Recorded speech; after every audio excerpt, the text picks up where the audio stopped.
Hey YouTube, it's Davo. Today I'm going to talk to you a little bit about being a good musician and what it takes to be a good musician on stage with other musicians and playing out live. There's a few things to consider, but I'm just going to go through what I think is important. Number one, being on time. You need to show up early, and you need to ask if certain bands you have a sound man or a sound crew, or you go to a venue and there's already a PA system there. That's fine. But if you're with a band that sets up every time they play, then you need to be there for that on time or a little bit early, because it sucks working with people that show up whenever they want to or after the gear's already been unloaded, and there's Joe Dickhead comes in, with his little guitar rig. Once we got everything set in place, he plugs it up, plays his little Yngwie Malmsteen riffs, and then, and we're sitting there doing all the work. It makes it hard to have a good working relationship like that. So you need to show up on time. And if you've been hired to fill in, this probably, people won't agree with me on this, but if you're hired to fill in, you need to do everything that guy before you did.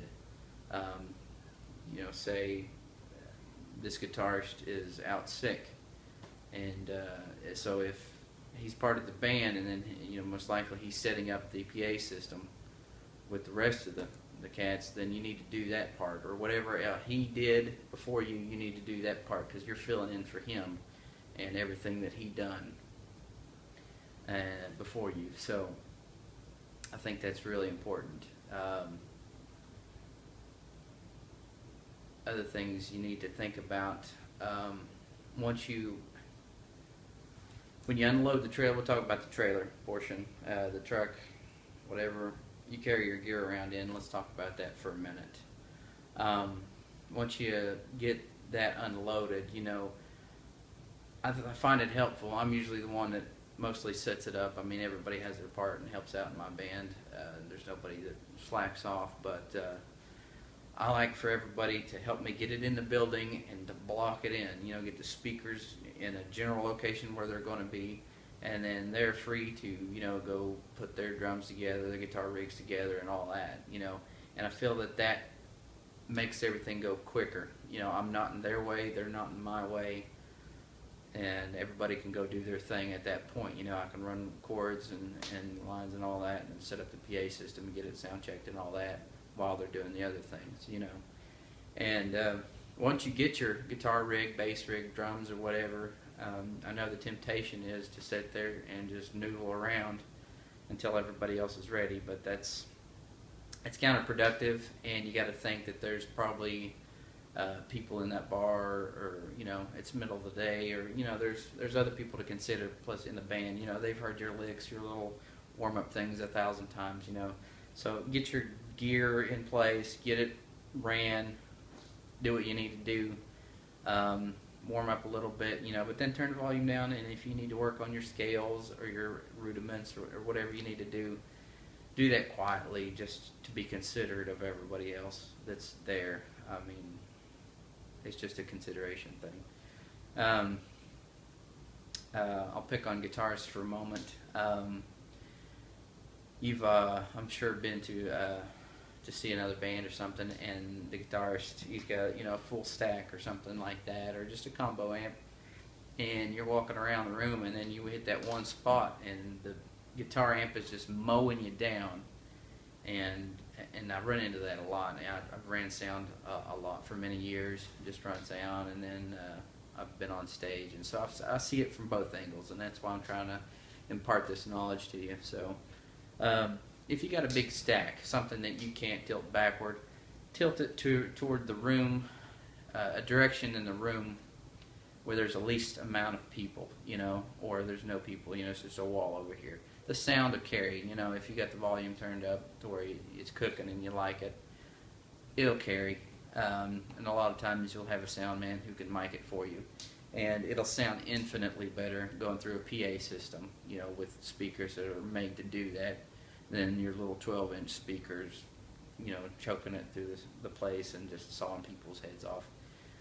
That's just not a good sound. If you do have a combo amp, you need to find a way to tilt it back and have it pointed right at you, right at your butt, wherever. You'll feel the impact of the notes. It'll be a better sound for you. And when the first time you do it, you'll notice that it's a lot shriller and higher pitched than you probably like it, because those high pitched notes were shooting past you before, but now they're hitting you. You're going to probably turn your treble and presence down once you realize how bright the signal you were sending out there actually was. It doesn't sound anything like you thought it did. So that way you're going to get a better sound anyway, regardless, and if it, even if you don't have it mic'd, if you have it loud enough on stage, it'll carry, and most of the times you'll have it mic'd anyway. So that's just, it helps everybody on stage, and it helps you, and it helps the audience. It's something that you can't argue with it. I mean, some people argue that having it flat on the ground will add more bass response, and it does, but it's a trade-off. I mean, it might sound better to you, but then again, you're making it sound worse to the audience, and the audience is, that's where your paycheck is coming from. So ultimately, you got to please them. That's where the money is. So you got to make compromises in order to make the whole band sound good. If the whole band sounds good, everybody sounds good, and everybody gets paid, and it's just helpful that way. So you want to consider that. Some other things you'd consider is tuning. When you're on stage, silent tuning is key. You can get the little tuners that clip onto your headstock. Those are amazing, okay? Some are not as, you have to find one that's good and accurate and that picks up the strings good and quick and find the perfect spot to put it. So where, but definitely turn down to tune. It's a distraction.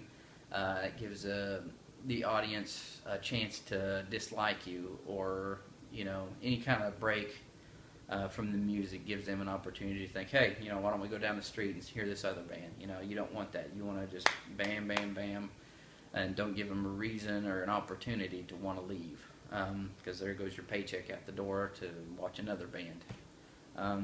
So tuning like that, what I do, I had the headstock thing for a while, but now I have one on my pedal board. It's a little more accurate and reacts quicker. I have a volume pedal on my floor pedal thing, on my pedal board. Sorry, I have a volume pedal, and I turn it down, but the signal still goes to the tuner, so I can be in the middle of a song. It works better having a tuner that's plugged in through the thing, because it's harder to tune in the middle of a song, because the vibrations from the bass guitar or the drums or whatever, it kind of screws with those headstock ones. So a floor tuner is better in my view. If you don't have a volume pedal, most tuners, they have a pedal you push, and it'll mute you while it's tuning, and you can do that in the middle of a song, while the other guitarist or the piano player or whomever is carrying the song for you. I can even do it while singing. I've got the lyrics are kind of programmed in there. I don't have to think about it. So, and as far as breaks in between music, you want to keep those to an absolute minimum. You want the beat of this song to end and the next one to kick right up, right after. So making set lists ahead of time is key. I'm guilty of every one of these sins. I don't want you to think I'm high and mighty, but I've had the opportunity to see it from both angles and for a lot of years, and I've seen a lot of good musicians not get calls for little things, like me, for instance, I'm not a very good guitar player. I'm not a very good singer. I'm average basically at everything I do. But I've been able to pick up all these things to make myself easy to work with and just a pleasure to be around musically. Maybe not in person, but just musically, I'm a delight to me.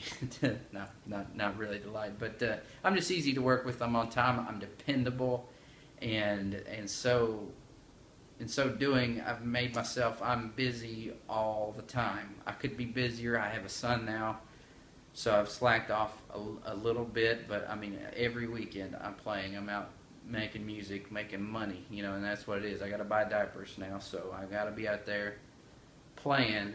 And so I want that phone to ring, and these things I'm trying to teach you right now are going to get you there, and that's going to get you some money. Where was I at? Space between songs. You need to plan out your set list so there's no gaps. Like, I mean, you can make changes along the way as you go. Like, say your guitar player, he goes out of tune. You can see he's going to need some time. You kick off like Give Me 3 Steps. It kicks off with the kick drum. There's no pause for him to tune. While the kick drum's going, you can sit there and how you doing, everybody? You having a good time? Introduce the bandmates, that whole thing, and you'll save the day. There won't be that gap. You want to get in there and just be unrelenting, just keep it going, keep the momentum going. That's what it's about, in writing songs and playing music, and it's just keeping the rhythm, keeping the momentum, and keep building. So there's that. I'm going to continue these videos. I'm going to keep talking about things that'll help you be a good musician, no matter what instrument you play or what style you play, where you play. I'm just going to share everything that I've learned in my time playing music. I'm going to share it all with you. That way you can be a good musician. I mean, and this is from everybody that, if you've never played an instrument and you're just wondering about it, or if you've played for years and years and years, there's always some way to make yourself better. And hopefully I can touch on something that'll spark some kind of idea or something that, like, hey, maybe I can improve there. I mean, everybody has flaws, myself included, myself especially.